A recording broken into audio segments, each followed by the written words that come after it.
রাজাকার শব্দটা প্রকাণ্ড একটা গালি, যাকে তাকে দেবেন না। আমার ছাত্রছাত্রী, আমাদের মেয়ে ছাত্রছাত্রীদের উপর যে লাঞ্ছনা হয়েছে তার বিচার বিধাতা করবেন, তার বিচারের জন্য আমরা নেমেছি। তার কাছে বিচার চাবো। কোথায় বিচার চাবো? আমরা ঘৃণা জানাই। আমার কথা আমি বলতে পারবো না, আপনি তুলে নিয়ে যাবেন।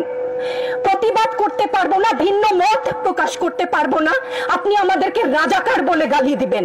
ছাত্র ছাত্রীদের উপর জুলুম বন্ধ না করলে পরিণতি ইতিহাস বলে দেয় কারোর জন্য ভালো হয় না। এখন আমাদের সাথে আমাদের প্রিয় সহকর্মী চৌধুরী সাইমা ফেরদৌস, আমাদের ইনস্টিটিউট অফ বিজনেস অ্যাডমিনিস্ট্রেশন থেকে, উনি সংক্ষেপে তার অনুভূতিটি বলবেন। আসসালামু আলাইকুম সবাইকে। আমার বলবার অনেক কিছু আছে, সংক্ষিপ্ত করার কথা আমি খেই হারাচ্ছি, আমি কোনটা বলবো আর কোনটা বলবো না সেটা আমার ঘৃণা।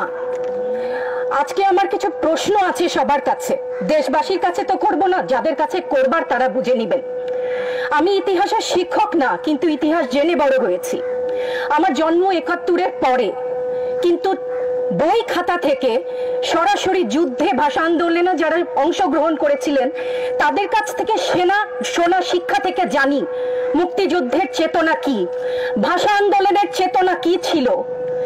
মুখের ভাষা বাংলা বলতে পারি, সেই জন্য বোধহয় ভাষা আন্দোলনে শহীদরা শহীদ হননি।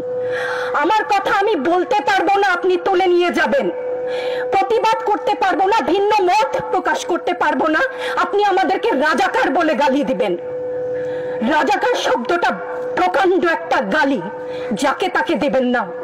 আমি অনুরোধ করছি না, আপনাদেরকে বলে দিচ্ছি।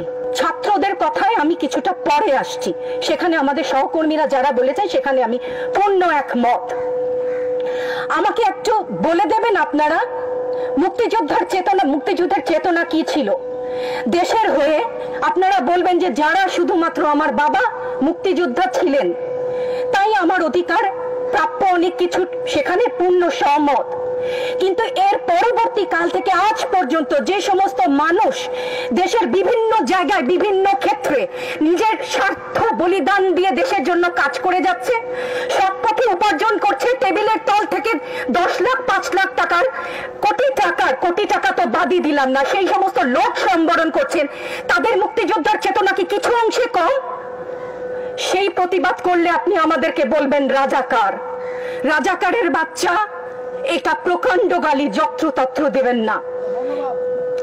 আর আমার ছাত্র ছাত্রীদের গায়ে গুলি কেন?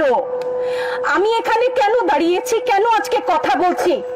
কারণ আমি মানুষ, আমি শিক্ষিত একজন মানুষ, আপাদমস্তক ভাবে যাকে শিক্ষা বলেন। সেখানে আমি জানি মুক্তিযোদ্ধার চেতনা যদি কিছু আমার ভেতরে বিদ্যমান থাকে, আমি জানি অন্যায়ের প্রতিবাদ করতে হবে। বিচার চাই না বলেছেন, আমিও একমত। কার কাছে বিচার চাবো? কোথায় বিচার চাবো? আমরা ঘৃণা জানাই। আমার ছাত্রদের গায়ে আমি সারা রাত ঘুমাতে পারি না, তাই এসছি যে আজকে যদি কিছু বলে যাই এক পলক ঘুমাতে পারি। যেই বাবা মার বুকটা খালি হয়ে গেছে, তাদের ঘরে কি চলে, কোথায় আছে তারা, কিভাবে আছে? আমার ছাত্রছাত্রী, আমাদের মেয়ে ছাত্রছাত্রীদের উপর যে লাঞ্ছনা হয়েছে তার বিচার বিধাতা করবেন, তার বিচারের জন্য আমরা নেমেছি। আপনারা আমাদের মুখ বন্ধ করতে পারবেন না।